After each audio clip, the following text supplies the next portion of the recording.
So again, this is stuff that I'm not obsessed about the country with, but when I go to a country, I want to research the fuck out of it to know what I'm getting into, to know about the culture so I don't come off as ignorant, so I don't come off as stupid, and I just like learning shit. I spend probably about 2 hours a day just looking up shit and learning new things. So I just like that. And I will play Dark Cut too. I have played Space Ace and Dragon's Age. So I hope all that was like somewhat informative instead of boring people's asses off. But I'm going to go back into actual doing it here. So yeah. Oh, real quick too. I should tell you guys this. The reason why tentacle porn is so prevalent in Japan and stuff like that is because there's a law in Japan that exists to this day that says that genitals have to be blurred in porn. Regardless. It doesn't matter what the fuck you're watching. They have to be blurred. But a tentacle isn't a penis. So that's why tentacle porn was so prevalent for a long time and still somewhat is because it gets around that law. So you don't have to censor the dick. See? So that's why. Anyways, yeah, there's also really old fucking pictures of tentacle porn stuff in Japan, like 200-300 years old. My upload rate, do you mean my speed online, or do you mean like how many videos I upload? I upload 5 videos a week, Monday through Friday, and my upload rate's about 2 megabytes. Anyways, sorry for going off on that tangent, but you learned something today. You took a class. Oh, so here's the lights that were underneath the surface and stuff like that, which was pretty cool. Like, you walked along and these kind of like lit up and stuff like that. So that was kind of cool. These are weird optical illusions. They look like they're like little cartoon drawings, but they're actually full like big fan leaf things in the air. Oh, Seoflance, I stream usually on Saturdays only, and not every Saturday. But if I do stream and you're following me on JTV, you'll get an email, and I also put up alerts on Twitter, Facebook, and YouTube videos. So everybody in this, if you want to make sure you know I'm streaming or whatever, follow me on here, please, and you'll always get alerted to it, and it'll show up that I'm live anytime you're on JTV. And when I do stream on Saturdays and stuff like that, I usually stream for at least 6 or 7 hours. So, you know, if you're like, oh, if you sign in at JTV any point in the day, you're going to see the fucking stream, more than likely. But please follow me, though, because I am trying to get to 1,000 followers by the end of the month.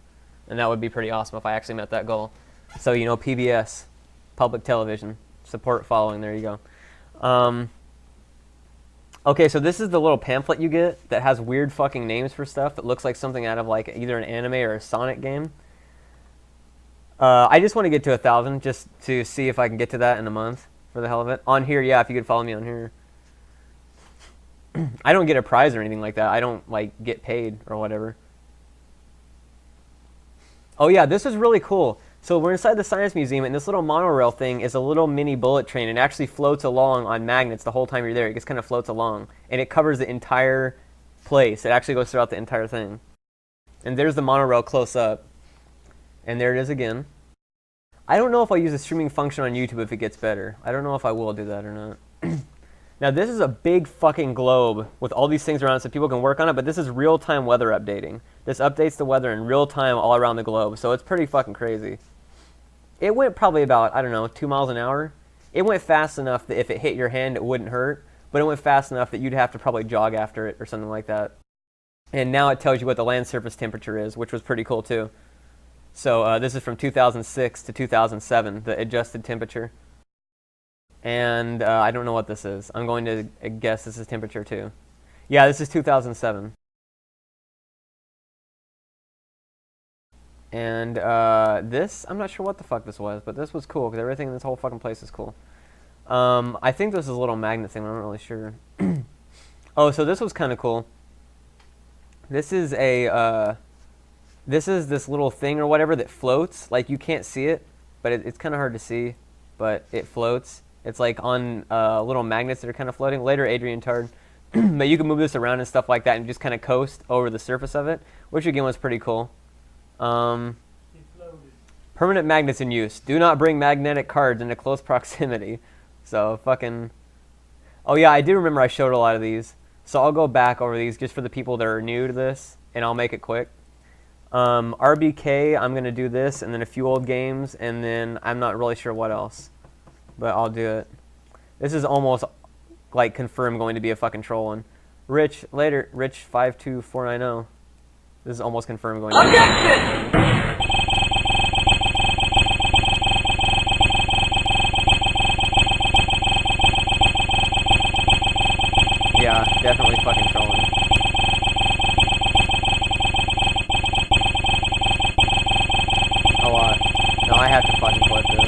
That's gonna go on forever. It's gonna like kill people's ears. This was another magnet demonstration, I believe. I'm not really sure what for. They fucking love magnets there, apparently. I'm not doing it on purpose. I forgot what this was, but I think it was something to do with genetics. I forgot what this was. Or maybe it was colors. I'm not sure. I can't remember what a lot of this was for, unfortunately.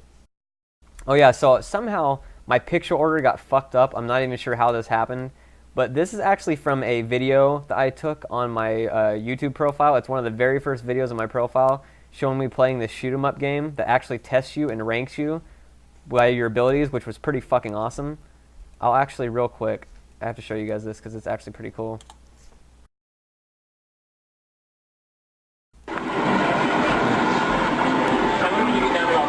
So, yeah, so you can see here, you're playing stuff like that. And, you can't see too good, but right there it rates your level. It gets harder and harder to move on at the bottom. So that's pretty cool.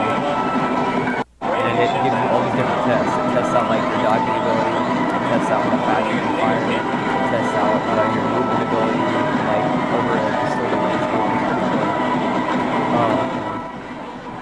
Okay, can you guys hear me now? Sorry. It ranks you, though, here in the bottom left. You can see in the bottom left, like, how it ranks you and stuff like that. And it tests your ability across all these different kinds of things, like your movement, your dodging ability, all that kind of stuff. And it's pretty cool. I really, really like playing it. But the one part I wanted to show you guys here was right here, where it shows me fucking raping the fucking buttons.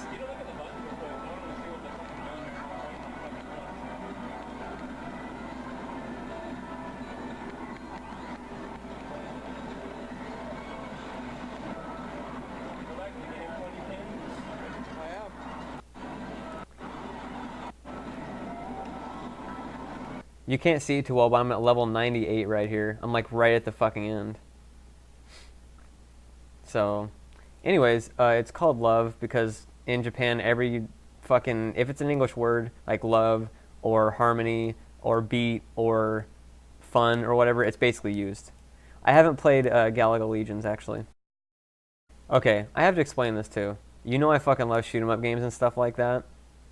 The reason I took a picture of this is because it's actually ironic you mentioned Gradius, because this is a game in the Gradius series called Oto Medius, which is supposed to be a parody on Gradius, and it's the name for woman. Not woman exactly, but it's something to do with female. I forgot what it was. But it's basically all the characters are chicks and stuff like that, and the reason I take a picture of it is in 2007, this was a brand new test game. This was being tested in arcades all across Japan, so it wasn't even officially out yet. So I wanted to take a picture of it and bring it back and be like, hey guys, I played the newest test game. But, so yeah, so that's why I took a picture of it. The other reason why is because it's actually a really fun game, and it was one of the first games to use Konami's card series, where you just put a card down on the table and it immediately registers it, and it reads it without you even having to scan it on anything, which is really like futuristic feeling. And you can do touchscreen on the game itself. You actually touch on the screen itself where you want bombs to land. So it's pretty cool. Later, Sticky Toe 45. So this was a little seal that actually recognized what you said and reacted to it, which was pretty cool. It didn't really react too good to English speakers because it's designed for Japanese speakers, but you know what I mean. Not really sure what the fuck this was at all. Yeah, I talked to it, but it didn't respond well at all because it was suited for Japanese, not English. Yeah, I went through a lot of these. I just kind of skimmed them, though. I didn't explain them. This is, I believe, the gross national product for whatever it's supposed to say up here. Usually it has a name up here for whatever it's talking about, like wheat or oil or something like that, and then it shows you how much it is worth and then how much of it's been sold and then all this other bullshit. So they just had stuff like that. This is me playing that game again. You see my card right there? Just having my card like that on the table, it's reading the data from it and saving my user info, my save spot in the arcade game, my ranking, all that stuff. You just put the fucking card down wherever you want on that fucking general area and it reads it. You don't have to slide it through anything or anything. It's so fucking awesome. And then you can actually touch on this screen to point where you want bombs to land and stuff like that. So it's actually really fucking futuristic feeling. You will never be stolen. You will never have anything stolen from you in Japan. Stealing like never fucking happens in Japan ever. Because of the culture and because of the society, it will never fucking happen there unless you're just basically asking for it and you're in a red light district. It'll never fucking happen, ever. I did not put down azurite reaction on it. I actually just put down my name because I hadn't made azurite reaction like really well known at this point. I made it right after this trip actually. I made the azurite reaction name right after this trip, so I don't think it even existed at this point. Oh yeah, I used the touchscreen. You have to use the touchscreen to be able to play because you have to line up bombs and stuff like that.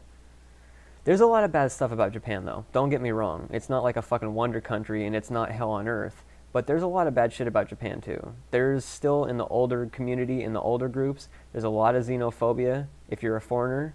There's actually a poll taken for 30-year-olds and up that wanted to ask where do you think most crime occurs in Japan? And most of them said it mostly occurs due to foreigners. Like 90% said that, if I remember right. I could be wrong, but I remember it was a very high amount. So there's a lot of xenophobia there if you're not native, which kind of sucks. The language barrier is sometimes very hard to get by. The culture barrier, stuff like that. Jobs are very hardworking, much harder working than most Americans are used to. You have to walk everywhere. This actually may be a positive for some people. Like if you want to lose weight or if you want to stay in shape, like I enjoy it. But on an average day in Japan, you'll walk around 10 to 15 miles. At an average. Usually you'll walk, sometimes you might even walk more than that. I know one day we walked about 20 miles in one day. So you will seriously walk at least 10 to 15 miles a day, at the very least. We 6J-Bo, I think you're thinking of China, because Japan has very little pollution compared to America, actually.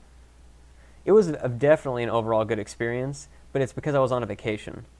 Like, if I had to live there, I would say it's no better than America in a lot of cases. It kind of cancels each other out, but for a vacation, it was definitely overall good. Definitely overall good. It was very, very fun. Amazing. Taco, later sunshine, baby 309. Taco, that's actually a really long story. I promise, remind me, and I'll do that at the beginning of the next stream. Or I should just do a video about it at some point that I can just link people to. RBK126, that was true about 15 years ago. I believe they've outlawed that since then. I'm pretty sure they've outlawed that. So I don't think you can anymore because of the exposure that a lot of people found out about it. The name video should be archived, yeah, definitely, because then people can just link to it. The youngest age of any stoner I've ever met is probably like 14, I guess. There was a donut shop in town that I used to hang out with my friends and stuff like that, and a lot of people there did hardcore fucking drugs, like meth, heroin, cocaine, crack, all that stuff. I never did any of it, but there were some dudes there that were like pretty fucking young, like 14, 13, something like that. They were doing some heavy drugs, but this was like 6, 7 years ago. I was like 17 or 16 or something like that when all this was going on. So, you know, I can't even fucking, I don't know what the fuck they're even doing. There are hipsters in Japan, yes. I very rarely drink. I drink maybe once every 4 or 5 months, and I've never gotten drunk. And I've never smoked cigarettes or weed in my life, and the only drugs I've ever done have been medical drugs. Like I had to do digoxin for about 16 years for my heart, and I took morphine for about a year for seizures, and then various other drugs for medical testing. So that's about it.